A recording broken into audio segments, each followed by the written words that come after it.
Donald Trump യുദ്ധത്തിൽ നിന്നും പിന്മാറാൻ ശ്രമിക്കുന്നതൊക്കെ വരും വരായികളെ കുറിച്ച് വളരെ വ്യക്തമായി ആലോചിച്ചതിന് ശേഷം തന്നെയെന്ന് വ്യക്തം. പക്ഷേ ഇസ്രയേല് ഒരു രീതിയിലും അവരുടെ നെറികെട്ട കളികൾ അവസാനിപ്പിക്കാൻ തയ്യാറാകുന്നില്ല. അതിനുള്ള തിക്തഫലങ്ങൾ ഇപ്പോഴും അനുഭവിച്ചുകൊണ്ടിരിക്കുകയാണ്. അതായത് പ്രധാന നഗരങ്ങളെല്ലാം ചുട്ടുചാമ്പലാക്കുന്ന രീതിയിൽ തന്നെയാണ് ഇറാൻ മിസൈൽ ആക്രമണങ്ങൾ കടുപ്പിച്ചുകൊണ്ടിരിക്കുന്നത്.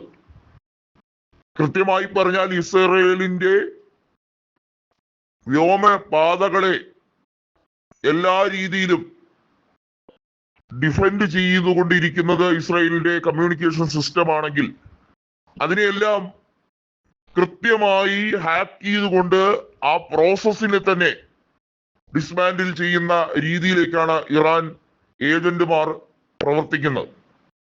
നമ്മൾ മനസ്സിലാക്കേണ്ടത് ഇസ്ലാമിക് റവല്യൂഷണറി ഗാർഡ് ഫോഴ്സ് മൊസാദിന്റെ രഹസ്യ കേന്ദ്രങ്ങൾ, പ്രത്യേകിച്ചും മിഡിൽ ഈസ്റ്റിൽ മൊസാദിന്റെ സ്പൈ വർക്കുകൾ പരിപൂർണമായി കണ്ടുപിടിച്ചു എന്ന രീതിയിൽ തന്നെയാണ് പറയുന്നത്. എന്നാൽ ഇസ്രായേൽ അവകാശവാദം പറയുന്നത് ഇറാനിലെ പരമോന്നതകാരിയായി ഇപ്പോൾ സ്ഥാനമേറ്റിരിക്കുന്ന മുജ്തബ ഖമേനി അടക്കം ഒരാഴ്ചക്കുള്ളിൽ അടിയറോ പറയിക്കും, വകവരുത്തും എന്നൊക്കെ പറഞ്ഞ് വലിയ തോതിൽ ഗീർവാണം അടിക്കുകയാണ്. ആയത്തുള്ള അലി ഖമനേയെ വധിച്ചതിന് ഇറാൻ കൊടുത്ത മറുപടി ശക്തമായിരുന്നു. അതിലേറെ പ്രതികാര ബുദ്ധിയോടുകൂടി ഇറാൻ നീക്കുപോക്കുകൾ നടത്തുകയാണ്. കടലിടുക്കിൽ ചരക്ക് ഗതാഗതം സ്തംഭിപ്പിക്കാൻ ഇറാനെ കൊണ്ട് കഴിഞ്ഞു. ഇറാൻ വിചാരിച്ചപ്പോൾ ഗൾഫ് രാജ്യങ്ങളിൽ ക്രൂഡ് ഓയിലിന്റെ വില കുതിപ്പിക്കാൻ കഴിഞ്ഞു. ഇറാന് ഗൾഫ് രാജ്യങ്ങളെ അമേരിക്കയ്ക്കെതിരെ തിരിക്കാൻ കഴിഞ്ഞു. മധ്യ ഏഷ്യയിൽ ഇറാന്റെ വാക്കുകൾക്ക് എത്രത്തോളം പ്രസക്തിയുണ്ട് എന്നുള്ളത് അറിയിച്ചു കൊടുത്തു. ബ്രിക്സ് രാജ്യങ്ങൾ സമാന്തരമായ കറൻസി ഇറക്കുകയാണെങ്കിൽ അത് ഗൾഫ് രാജ്യങ്ങൾ കൂടുതൽ പ്രൊമോട്ട് ചെയ്യുമെന്ന് പറയുന്നു. ചുരുക്കി പറഞ്ഞ ഇറാൻ കൃത്യമായി ചെയ്തുകൊണ്ടിരിക്കുന്ന പ്രവർത്തനങ്ങളെല്ലാം റഷ്യയും മറ്റു രാജ്യങ്ങളും എല്ലാം US-നെതിരെയുള്ള ആയുധമാക്കി വിജയിപ്പിക്കാൻ ഒരു പരിധിവരെ അവർക്ക് കഴിയുന്നു എന്നുള്ളതാണ് ഏറ്റവും വലിയ പ്രത്യേകത.